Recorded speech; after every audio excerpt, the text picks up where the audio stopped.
Ni kalau kita ada masalah, kalau kita ada orang kenak kita, kita tak tahu ni sebenarnya siapa fitnah aku ni, siapa kenak aku daripada belakang ni. Kita nak tuduh-tuduh Faris kan, Faris kan baru sampai umpamanya. Nak tuduh Zul kan, tak boleh. Jadi kita buat macam ni.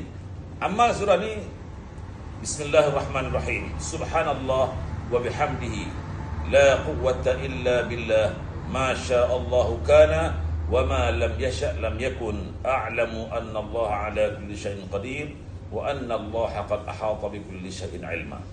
Baca 7 kali selepas salat. Jadi kalau amal yang kedua, amalan dia lagi pendek. Kan ni ramai orang minat ni. Bismillahirrahmanirrahim. Allahumma inni maghlubun fantasir warham qalbil munkasir. Itu lagi.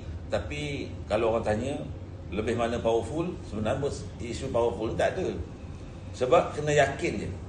Kenapa? Ala inna nasrallahi qarib. Ketahuilah bantuan Allah itu sentiasa dekat. Ini adalah amalan kita. Siapa pun boleh amalkan. Yang tadi itu, dua-dua tadi itu, kalau perempuan datang uzur, boleh amalkan. Orang kata,